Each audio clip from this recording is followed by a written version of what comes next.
যারা 2026-এর মাধ্যমিক পরীক্ষার্থী রয়েছে তাদের জন্য কিন্তু পর্ষদ তাদের যে 2026-এর মাধ্যমিক পরীক্ষার যে রুটিনটা রয়েছে সেটাও কিন্তু ইতিমধ্যে বের করে দিয়েছে। আজকের ভিডিওতে আমরা জানবো যে পর্ষদ 2026-এর মাধ্যমিক পরীক্ষার রুটিনে কোন দিন কোন পরীক্ষা ফেলেছে সেটা আজকে আমরা জেনে নেব। তাহলে চলো আজকের ভিডিও শুরু করা যাক। আমরা এখানে দেখতে পাচ্ছি, আমি এখানে বোর্ডে মাধ্যমিক 2026-এর যে রুটিনটা রয়েছে পরীক্ষার সেটা আমি এখানে লিখে রেখেছি। তাহলে আমাদের ফেব্রুয়ারি মাসে এবার কিন্তু মাধ্যমিক পরীক্ষাটা আগের থেকে অনেকটা এগিয়ে এসছে। তো এবার ফেব্রুয়ারি মাসের 2 তারিখ থেকে কিন্তু পরীক্ষা হচ্ছে, মানে 2026 সালে। তো 2রা ফেব্রুয়ারি মানে 2nd ফেব্রুয়ারি আমাদের ফার্স্ট ল্যাঙ্গুয়েজের পরীক্ষা হচ্ছে। ফার্স্ট ল্যাঙ্গুয়েজ মানে বাংলা পরীক্ষা পড়ছে 2 তারিখ ফেব্রুয়ারি মাসে। 3 তারিখ পড়ছে সেকেন্ড ল্যাঙ্গুয়েজ অর্থাৎ ইংরেজি পরীক্ষা। ইংরেজি পরীক্ষা পড়ছে কিন্তু 3 তারিখ ফেব্রুয়ারি। 6 তারিখ পড়ছে হচ্ছে হিস্ট্রি, মানে 3 তারিখের পর কিন্তু মাঝখানে 2 দিন ছুটি থাকছে। তারপরে পড়ছে ইতিহাস পরীক্ষা 3 তারিখ। তারপরে পড়ছে 7 তারিখ জিওগ্রাফি পরীক্ষা, মানে ভূগোল পরীক্ষা পড়ছে 7 তারিখ, মাঝখানে কোনো ছুটি নেই ইতিহাসের ভূগোলের। 9 তারিখ পড়ছে অঙ্ক পরীক্ষা। অঙ্ক পরীক্ষার আগে একদিন ছুটি দিয়েছে তোমাদের, 8 তারিখ ছুটি আছে। 9 তারিখ পড়ছে অঙ্ক পরীক্ষা।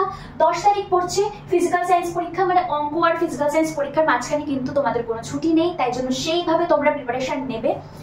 অঙ্ক, তারপরে হচ্ছে ফিজিক্যাল সায়েন্স। তারপরে 11 তারিখে পড়ছে হচ্ছে তোমাদের জীবন বিজ্ঞান পরীক্ষা। জীবন বিজ্ঞান পরীক্ষার মাঝখানেও কিন্তু কোনো ছুটি নেই, মানে অঙ্ক, ভৌত বিজ্ঞান এবং জীবন বিজ্ঞান এই 3টে পরীক্ষার মাঝখানে কিন্তু তোমাদের কোনো ছুটি দেয়নি। তাই জন্য সেইভাবে তোমরা নিজেদেরকে মানে প্রিপেয়ার করবে, নিজেদের প্রিপারেশন সেইভাবে নেবে যাতে তোমরা মাঝখানে ছুটি দেয়নি যেহেতু, সেই অনুযায়ী তোমরা আর কি পরীক্ষাটা যাতে অ্যাটেন্ড করতে পারো। আর 12 তারিখে হচ্ছে অপশনাল ইলেকটিভ সাবজেক্ট, মানে অনেক স্কুলে থাকে অপশনাল সাবজেক্ট থাকে, সেই সাবজেক্টের পরীক্ষা কিন্তু 12 তারিখে হবে। এটা সবার জন্য ম্যান্ডেটরি না।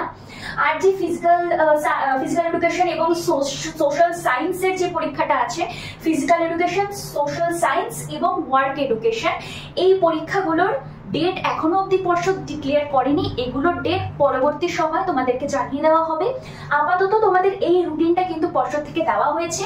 তোমরা যারা 2026 সালের মাধ্যমিক পরীক্ষার্থী রয়েছো, যারা 10-এ এখন পড়ছো, তারা খুব ভালো করে নিজেদেরকে তৈরি করো। আর যাদের মনস্থির রয়েছে যে আমরা রেডি আছি, আমরা পারবো, আমাদের প্রিপারেশন সেরকম রয়েছে, তারা খুব মনোযোগ দিয়ে পড়াশোনা করো। এবং এছাড়াও যারা এখনো অবধি মনস্থির করে পারোনি যে কোথা থেকে শুরু করব, কোনটা করব, তাদের জন্য তো আমরা রয়েছি। আমাদের চ্যানেলকে ফলো করো, সাবস্ক্রাইব করে নাও, নিজেদের বন্ধু বান্ধবদের মধ্যে শেয়ার করে দাও।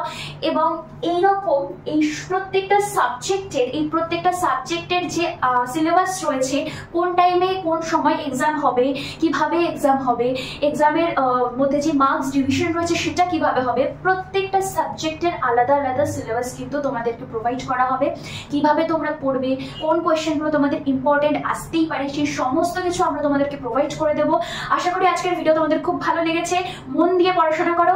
এবং অবশ্যই আরেকটা খুব জরুরি কথা, যে মাধ্যমিকে তোমরা কোন সাবজেক্টে কত মার্কস পেয়েছো, টোটাল কত মার্কস পেয়েছো, সেটা কিন্তু জানাতে ভুলো না। কমেন্ট সেকশন তোমাদের জন্য খোলা রয়েছে, কমেন্ট সেকশনে যাওয়ার আগে অবশ্যই জানিয়ে যাও। 2026-এর ক্যান্ডিডেটদের অল দ্য বেস্ট। আবার নেক্সট ভিডিওতে দেখা হবে, ততক্ষণের জন্য বাই।